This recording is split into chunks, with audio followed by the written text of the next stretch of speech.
Hi, welcome to the fourth episode of Voice2Tech podcasts by Porto Tech. Today we are going to talk about blockchain, and our guests will explore this topic are Miguel Marques for Porto Blockchain Community Group, a community that was recently created that wants to be a hub for people and to share projects and ideas. And Adi Ben-Ari, founder and CEO at Applied Blockchain, one of the companies that is part of Porto Tech. So to start, I would like to ask you, what is blockchain for you? And we can start by you, Miguel. Blockchain for me, it started with Bitcoin, and it's the name for the ledger where Bitcoin transactions are written, and this is the origin of the blockchain term. And basically, in 2015, the media started to introduce blockchain in order to don't have to say anything about Bitcoin. So blockchain now it's a technology, yes, but it's a technology that allows people to record information in a way and store information in a way that cannot be changed without a community agreement on those changes. And I don't want to. I think it has many possible interpretations, and it's extends technology that allows to build this kind of rules. Allow us to build mostly institutions above this information that cannot be changed. True. What about you, Hadi? What do you think? What is blockchain for you? For me, blockchain is group security. Okay, so it's basically a group of parties looking after the historical records instead of just one party looking after them. And I think it's not data. It's not about protecting data. It doesn't prevent access to data or make that any more secure. It just prevents histories from being changed. And it's a group instead of one party. So that has lots of implications. If you have a big group, then you can trust it, most likely, depending on its incentives. And then on top of that, we can build a storage of value that parties can trust to exchange between each other, peer-to-peer. On top of that, we can build applications with those assets and so on. No, that's great. So it's not only about integrity, it's also about traceability, right? Yeah, it makes sense. Okay, so yeah, you were talking about applications. What are the good applications and good application examples and bad examples of blockchain? I don't know who wants to go first, but I would like to hear a bit from Matt. Yeah, I don't mind starting. So if you think about group security, first of all, you have to have a meaningful group. So if you've got a group which is where they're all friends and they will maybe bribe each other or pay each other or collude to undermine the security, then it becomes meaningless. You lose the security, right? So first of all, you have to have a meaningful group of parties who are incentivized in the right way to make the system more secure. Otherwise, there's no point. But then the application, and that's why we see many large companies experimenting with blockchain and not really succeeding because they want to own a solution, or it's just a small number of big players who in any case could collude to undermine it and so on. That's why we're seeing public blockchains like Bitcoin and Ethereum and all these other ones that have emerged since then, I think really take over and become much more hubs for the innovation to take place. But in terms of applications, the first thing is that the blockchain, the main application is a registry of asset ownership. So being able to have digital assets and knowing which account or who they belong to. If the blockchain is not being used as an asset registry, or if you're dealing with an asset where the ownership record lives outside the blockchain, then I would question whether you need to use blockchain at all for an application. So the first thing is an asset registry. Digitally native assets like Bitcoin and ETH on Ethereum, or the ERC, the ERC20 tokens that people create, or NFTs. These are assets which live on the blockchain, And then when it's the asset registry and it's a more secure asset registry because it's secured by a group and it's digital, and we have money on the platform as well, which is another type of asset. That money could be the cryptocurrencies, or it could be a stable coin which represents a fiat currency like a US dollar or a euro. So if we have money and the assets on the same ledger, then we can trade with each other, and we can buy and sell and trade assets. I can give you the money, you can give me the asset, and we do that in one transaction. We don't need two different systems, a banking system, and to exchange the assets somewhere else through lawyers. We can do everything in one place, and that's super efficient. That's something that we can't do today in the real world, in the business world. And so the different applications are really about different types of assets that we can bring into that environment. And with NFTs, we start to see that with art, and we see it with collectibles, and we're working with companies doing this with real world assets for financing, with people experimenting with real estate and with supply chain finance and all sorts of different types of assets. But that's what it is at the end of the day. Yeah, makes sense. Miguel, do you want to share good examples and bad examples of blockchain in your perspective? Good examples, and I think blockchain introduces a new way of working and of thinking, because we work without borders, and basically what blockchain it's another of its features is to create a world or many worlds without borders, and that allow us to create decentralized communities that are that spread and that they have critical mass to interact with each other, even if the critical mass doesn't have to be on one place. Maybe some years ago, when I started in Porto, there was no critical mass, and we always gather in forums, international forums, to have that, and it's very important. So the applications, I would say these questions are very open, because we are going to use blockchain for everything.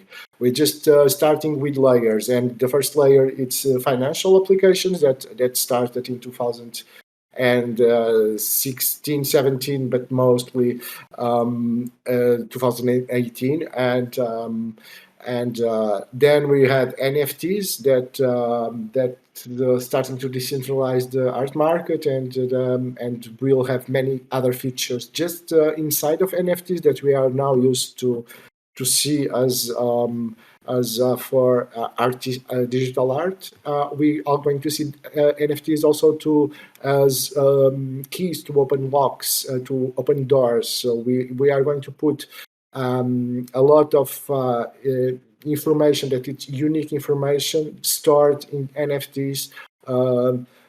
Owners' rights we are going to be stored in the NFT. So we're just starting to foresee the uses that we're going to put on NFTs. So but we can imagine that we are going to decentralize all institutions in society. So we just have to have critical mass to go one after the other. So the first one to have critical mass was the financial institutions. And now the NFTs started to have critical mass, and everybody goes to see what it is. So, and I think every year or every 2 years, we'll see different uses where explosions of attention are gathered in those new proposals. True. Yeah, you mentioned Porto. Porto is being a very important player in tech in general.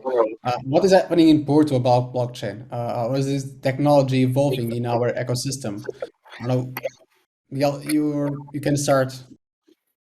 Well, what I see happening in Porto in terms of blockchain technology, it's what it happens also in society, is that people are mixing, people come from abroad, and they started to work with other people that are also abroad in other places. People don't need to meet, and they can work anybody in many different parts of the world. So, and this is like very, very blockchain also. what happened is that we had 2 years of COVID, so we don't know. In 2 years, many things change, and we don't know the city anymore. I know that there are many companies here. There are people working for many companies, I think, but we don't really have a place to meet, and there is a lot of work that can be done in those terms. Yeah, totally, totally. I think communities in general are facing this issue and need to regroup now and understanding how they are going to deal with the new situation, the new paradigm, and also get to know each other. Probably there are new joiners in each area of communities. So yeah, there is a challenge also after COVID for communities. Adi, what about you? Probably giving you a more company or business view on what's happening in blockchain in Porto. I mean, Porto for us, so first of all, we started in London in 2015. And London was and still is a big fintech hub for obvious reasons, for the historical financial institutions and large companies there and so on. We moved to Porto to enlarge our development team. And we found some amazing people, amazing talent, a great place. We fell in love with the place. We've been there since 2018. We've grown to a team of 65 people so far, and we're increasing at a rate of almost 10 a month.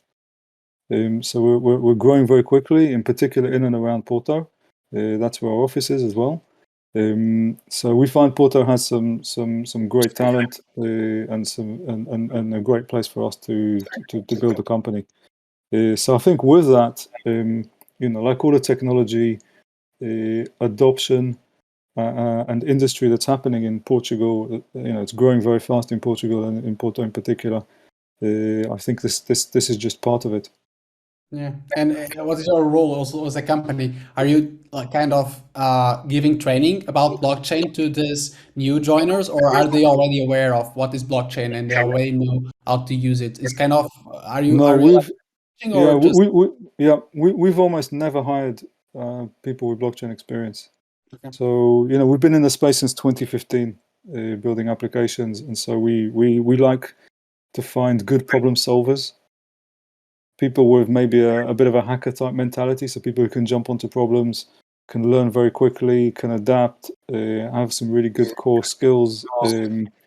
Those are kind of the things that we look for more, and then they will pick up blockchain very quickly within the company. And we have our own approach to how we develop blockchain applications, how we see blockchain, and different tools that we use. So we prefer to teach people ourselves in the company. Yeah, fast learners and about people. Yeah, makes sense. Okay, so yeah, my next question is about the future of blockchain. Where are you thinking that we go with blockchain in the future? Yeah, we can start with Miguel. That's a hard question also, because as I said, I don't know. I think everything is going to be decentralized, and we will have also many applications that we will be using blockchain for that are not yet mainstreamed, like, for instance, curating markets, and that are a form. They are very similar to prediction markets. They come from the prediction markets, but they will be used to curate information. Each year it passes, we put more and more and more information online, and that information, it's hardly ranking. We don't have rankings for the best things that we are putting online, and people are not. So I think blockchain will be used for that. Will be used for whatever innovators want to put on top of it. And I think I can give many examples, but in what areas, I don't know, what areas are you looking for innovation? Because I'm basically working I started to work also on a blockchain project and making my own company for recently. And I think I came from filmmaking, and I think for filmmakers it has a lot of opportunities. since financing decentralized films, probably in 5 or 10 years, cinema will be decentralized, and people can buy little shares of a movie to help and be owners of a movie that it's done by any future director that didn't start it yet to look at blockchain. So, but this is my area, so it's what I best to talk about. But Yeah, but that sounds great, and that I think it would be a big change in many of the way that we arts in general do business and get finance. I think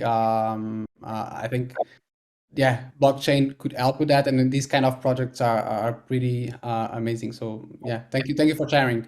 What about you, Adi? What blockchain looks like in the future? Yeah, I mean, we've been in the space for a while, and I think blockchain suffers, like many innovations, it suffers from hype cycles. I mean, it suffers and benefits from hype cycles. So I think because it is a new technology, it is a transformative technology. It is the most technically efficient way we have today to exchange value, right? So any way we have to exchange value digitally, really. It has a lot of promise, but with that comes a lot of hype and a lot of expectation, and sometimes people start reading into it more than it actually is, right? And they expect it can solve problems that it can't actually solve, right? And so we get this hype and we get all these fantastic applications, and then it comes crashing down again because actually it doesn't really fulfill a lot of that, and with the overexcitement comes a disappointment. And we've been through a few of those cycles already, right? Every time we come out of one of those cycles, we come out higher, right? Because with all of the hype, also we have some real innovation, right? And we have some genuine steps forward and more maturing of the infrastructure and more use cases that have actually stuck, right? Like the NFTs, for example, and decentralized finance. So I don't think it's all going to happen in one go. I think we'll continue to go through these cycles, right? And I think that's natural, but it does move very quickly, right? Innovation in blockchain has been quicker than anything I've ever seen in 20, 30 years in the industry, right? Now, the obvious move forward is just more and more assets being available on the blockchain to transact with the blockchain. We work on a large number of projects, but we also work on our own on platforms that we're developing, where we're developing software infrastructure to enable some of this to happen, right? So in particular, we have a platform called Silent Data, which links data outside the blockchain with applications inside the blockchain. And it does this in a secure way so that the data is kept private, it's never revealed, but we have cryptographic proof that can be verified by the applications on the blockchain. So we enable things like checking about people, about companies, about identity, about bank accounts, about all sorts of things that live outside the blockchain, but can be used to drive these applications on the blockchain. That's called Silent Data. We have another application, which is a token bridge, which allows you to take tokens from one blockchain, for example, Algorand, and move them onto Ethereum or the other way. And we do this in the most secure way that we think is possible today. Because one of the problems over the blockchain infrastructure is a lot of it is still not very secure. People are adding layers and layers on top, and people are starting to use them very quickly because they need them. But there isn't a lot of due diligence, right? There isn't a lot of maturity. And so you see these crazy things like a token bridge where $300 million disappears in 1 hour, right? So the space has to mature. The other big thing that we see is just mainstream use and governments and institutions and how these two worlds have come together. Because what we had is 2015 to 2019, we had large institutions all experimenting with blockchain, but they didn't want to touch the public blockchains or crypto because they thought the regulation would prevent them. So they did this in a closed private environment and actually didn't really get very far because, like I said before, it's a group security. And if you haven't got a big group, it's meaningless, So all of that kind of stalled. And then in the background, in the meantime, the crypto world exploded, right? But it exploded with the use of through the use of individuals, right? It didn't really come with companies, right? And so I think the business world and the crypto world will start coming together more closely. And that's going to be and governments will obviously want to be interested in making sure that that's not too risky or dangerous or whatever. And so they'll look to have some level of control or safeguards or whatever it is that they think they need for their citizens. And so I think it's going to be some interesting interactions, and I think it will take time, but I think we're starting to move in that direction. I think stable coins like Circle's USDC are super interesting, and I think they're an enabler for that. We have governments looking at central bank digital currencies, so issuing their own. I think that will take years and years in most countries. And so stable coins will probably become widespread long before then, right? And maybe make them redundant, right? So these are all super interesting developments, I think. DeFi and decentralized finance is, I think, mind-boggling, right? It's just, if anyone's interested, look into these applications. They're completely autonomous, automated systems for providing almost like a mini bank or a mini insurance company with nobody running it, right? It's just crazy, and it's crazy efficient. Of course, it's very simple. It's like simple Lego bricks right now, but this will begin to evolve more and more. So these are the direction. These are the different things that are happening. But we do a lot of work in this space, and we didn't predict the explosion of NFTs. We didn't predict the explosion of DeFi. So I'm not going to pretend I can predict the next one. Yeah, but as you said, it's mainly about hypes, and we try to take the best from it, but then they don't stay, or it's not staying, but I don't know, they still are a bit fuzzy for the majority of the population, and there are other concepts that kind of are more mainstream. I don't know if it's about also training. We touched about training some minutes ago, and I think, at least from my point of view, I am seeing training for data science, for example, very mainstream. But on blockchain side, I'm just, as you said, most of the people are not trained on that. The knowledge sharing is not huge. I think communities have a role on that, and hopefully we will start seeing more communities and more active communities talking more about that, and that can help to grow this area. But we need to turn it more mainstream also in terms of knowledge sharing. And I don't know. Yeah, what do you think that is the role of communities here to help blockchain applications to turn mainstream, not only crypto, but all the other applications that we mentioned?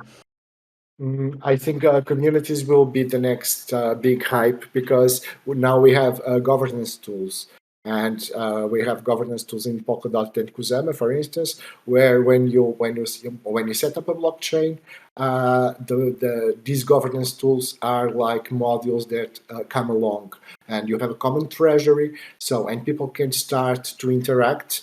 Not only with their friends and with the people that they know, but they can start to interact with the whole world and to get feedback from people all over. And those institutions, they are called decentralized autonomous organizations, DAOs. And people will be building DAOs for buying common stuff. For people will be building DAOs for relating with, for creating groups of relation and of interest among themselves and companies. And these organizations will be disrupting existing organizations, because they don't have to rent or to have a huge space, or they can be totally decentralized and totally autonomous. This is just to give an example, but your question was about the future of communities. Yeah. How do you see them helping, basically? Well, communities are in the center of everything, because is where every good project borns inside of the community. There is not a huge important blockchain that doesn't have a community of people that are learning, that are helping spreading the word, that are building projects on top of it, because we all start as community members, and then we if we spend a lot of time in a community studying it, and as a community member, people usually they go up and they start to want to implement their own projects. And so communities are not only are central in many phases of the processes, I believe. Yeah, great. What about you, Adi? What do you think is the role also of communities? First of all, I've got mixed feelings about like in-person and co-located physical communities. You talk about Porto, so I think about, okay, that's interesting because it's really about the people that live and work in and around Porto. But then you also have virtual communities and obviously people certainly in the digital world and in the blockchain world collaborating without anyone, without even meeting, right? So I met someone in Porto a couple of weeks ago who works for a really interesting company. In fact, he was a co-founder of it in the blockchain space. There are 15 people, but he's the only one in Portugal, and he's never met most of the others, right? So you have to think, well, what's the meaning of, what sort of communities are we talking about, right? And I've always been a big fan of in-person meeting and actually being in the same space. I love being in the same space as the team. I love it when people come together and the excitement and the energy. And I think from a work perspective, I think you can just do more, right? You just bounce ideas off each other. You talk more. You communicate more. You feel things beyond just through a screen. And I think it's really important for innovation, right? Especially if you're doing innovation-related work. On the other hand, Ethereum was written by a team which wasn't co-located, right? And I still think it's like one of the greatest software engineering feats. So it's difficult to argue with the results, right? Both models work. So I think you're going to have virtual communities, but you're going to have the in-person. We have an event that we run in Porto on a regular basis around blockchain, a meetup. And it's great to meet people there who are interested in blockchain, and we present on some of the subjects that we're involved in through the work, and also we're bringing in some guest speakers as well. So I think it's important to do that. It's a great way for people to learn, and like I said, there's an energy about bringing a group together as well. Totally. I totally agree. Okay, so I don't know. We can also talk. I think everyone that's interested or in blockchain is also probably initially they were started in crypto, so and digital currency. You touched that, Adi. What do you think about crypto, Miguel? I think it would be also very interesting to get your opinion on that. Sorry, I don't know what you mean when you speak about crypto. What about crypto? Crypto, what is your experience with crypto and digital currencies, and how do you see the future of it, and how do you think that this can turn more mainstream, or do you think that it should not turn more mainstream? I think we'll turn more mainstream because people, when people start to studying a bit and try to learn a bit about it, they start to get interested about it. So, but you are speaking about in economical terms or in because for me blockchain and crypto it's how the information spreads. Crypto, it's information, and crypto, it's something that goes inside digital networks, and it's a way how we build incentives for people to participate. So, and how do we build incentives for people to defend the networks? So it's hard to understand the scope of your question. But, please. About adoption, so I'm taking crypto as adopting what is needed to people adopt crypto as a payment methods, as using it in more a mainstream way, not an exchange way only to get financial benefits, but also using it in real life. What is needed to give that step to happen? I think, we could need some kind of regulation from governments that helps because, for instance, now us here in Portugal, we are completely outsiders in terms of any kind of legislation in Europe. Everybody pays taxes. For instance, here in Portugal, the government doesn't need taxes from cryptocurrencies and doesn't really have an opinion. So these kinds of situations don't help to build infrastructures for people to have confidence to work. In order for us to work, we need rules and we need better legislation. That's why people go to Switzerland to build foundations that are in the top of the blockchain projects. It's because just the Swiss, they have legislation for things. No, if we don't have anything, there is no. I think the government is taking the opposite position. It's let's not do anything because people will come to Portugal because they will not pay taxes, and I don't think that's the thing to do. Okay. What about you, Adi? How can we create more trustworthiness on crypto? I mean, first of all, going back to your original question about crypto, I've always seen crypto as a subset of the blockchain space, right? Rather than being the thing, the blockchain, right? So, because for me, there's blockchain technology, and blockchain technology can be used to register and to create assets. And one type of asset you can create is what most people would call crypto, which is a natively digital asset, and a kind of coin. I think that I think this space has been abused, right? So and I think some of it makes complete sense, some of it doesn't.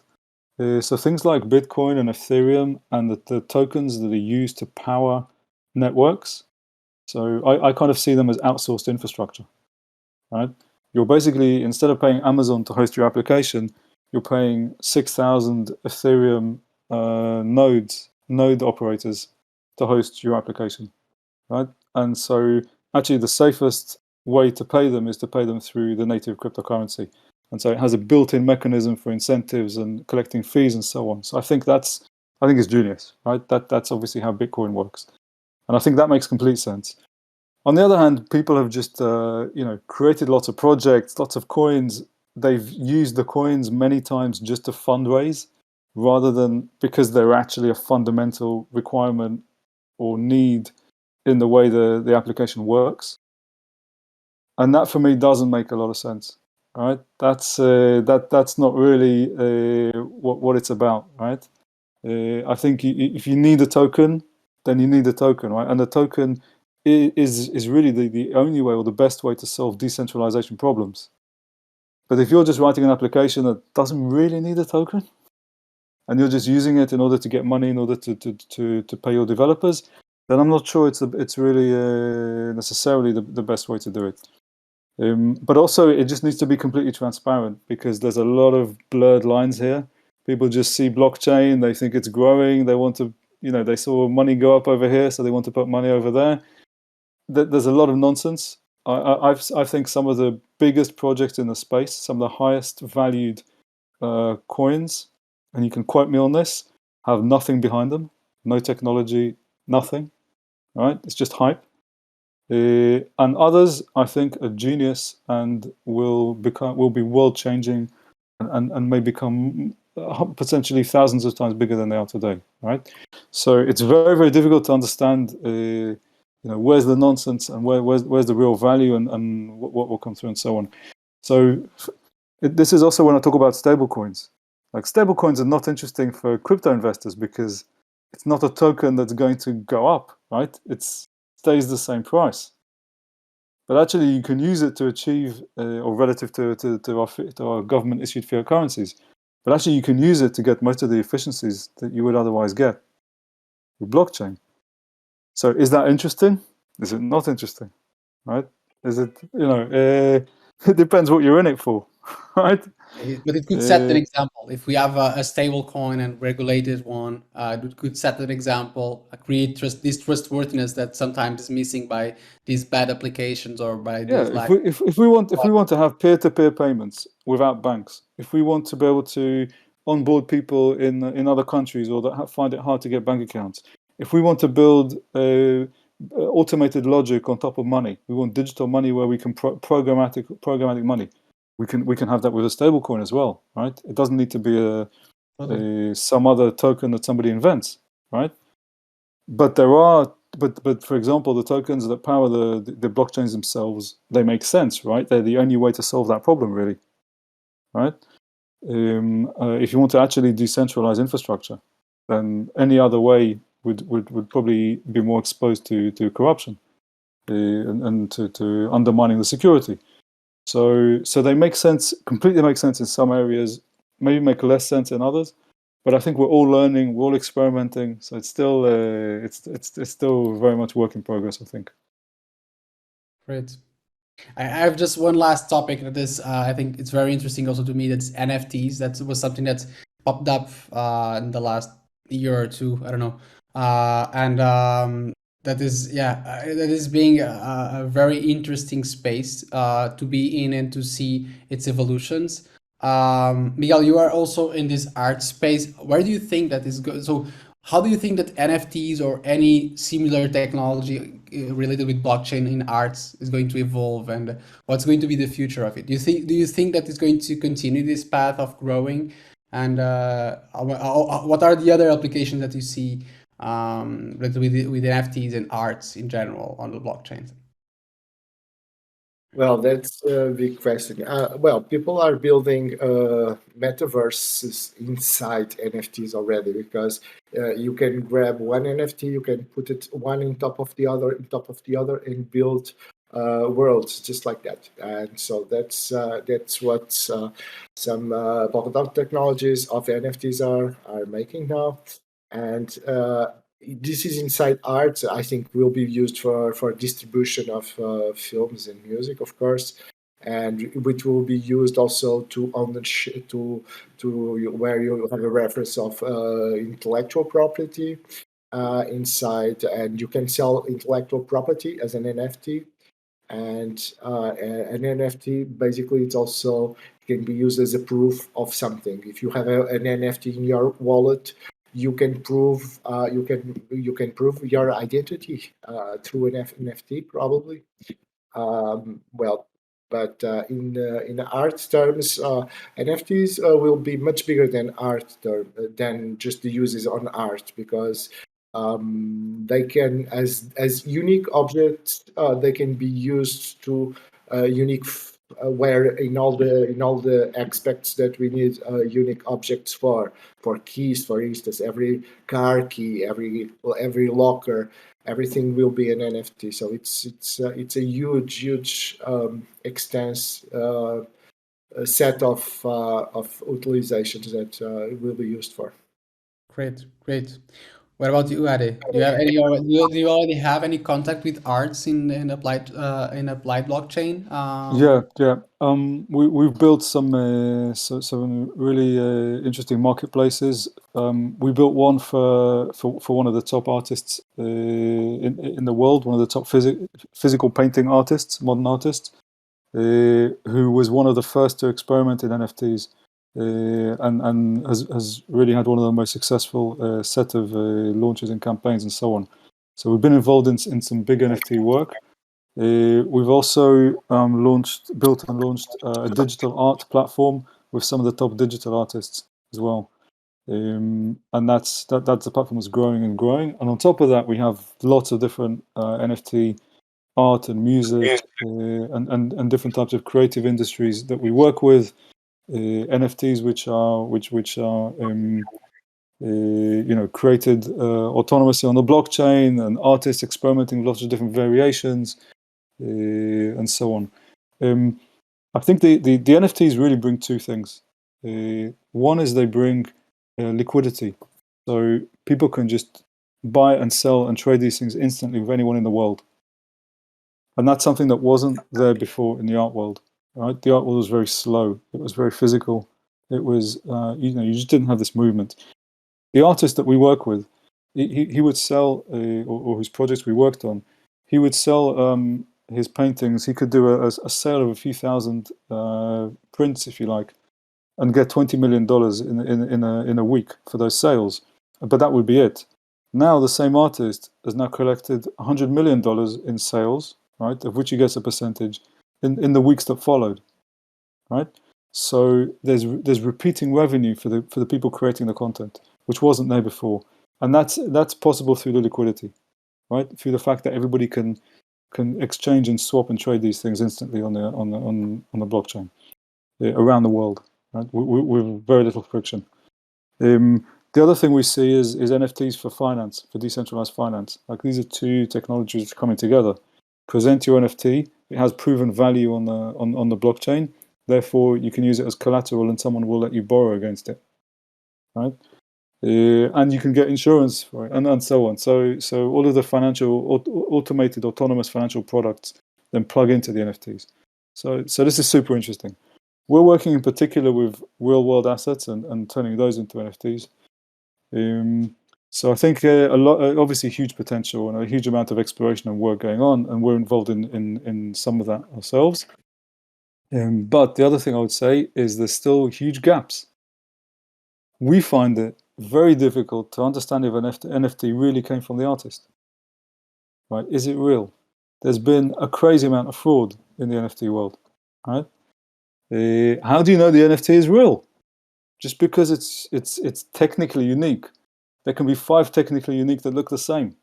Right? They just have a different number on them. How do you know? Or they're signed by a different key, which has a different number on it. Right? People assume that the stuff is just secure because it's on a blockchain. Actually, there's a lot of holes, right? There's a lot of gaps, and that's why we still see a lot of fraud and theft and so on. So I think there's still a lot of problems that need to be solved. There's one class of problems that are solved by the technology, but it also brings with it another class of problems, right? Which people aren't always aware of. So I think there's work to mature the space and to make to reduce all of these risks as well. Yeah, we were talking a lot about trust, and I think that's something that is needs to build on blockchain is trust, and we need to figure out ways not only technical. The platform itself has trust, brings trust, right? It is digital trust. That's what the blockchain is, right? But the weakness of all these things is how things come in and out of it, right? So an NFT comes in and it says Banksy on it. How do you know it's really from Banksy? Right? I don't know. It's the gateway. And also, most of the hacks we've had in crypto have been off-chain exchanges, or they've been token bridges, and all these interfaces. The blockchain itself is very secure, right? Bitcoin and Ethereum, the underlying protocols have never been compromised, as far as I know. In 14 years or however long it's been for Bitcoin, it's all the things that people have built around it are not necessarily secure. Totally. Yeah, great. Miguel, I don't know if you have anything to add. Well, I think people should pay attention. I would invite everybody to come to a meetup and to start looking on the internet for good speakers and try to understand the technology, because there's a lot of things that don't come out in the press, and at least in Portugal, and that I think we need better education and better ways to spread the word, and better forums where people can learn. And this would be my final words, because I see it as a great opportunity for everybody that starts looking at it. Because as was said here before, we are in the beginning of exploring a new technology and this beginning just started yesterday. So it's there's opportunities for everybody. Thank you. Okay, so I'll wrap up. So thank you very much. This was a very insightful conversation, and I hope that it helps our audience to have a better understanding of what is blockchain, its applications, its future. So hope that it paid off this time. Thank you very much, Adi. Thank you very much, Miguel. And yeah, see you soon.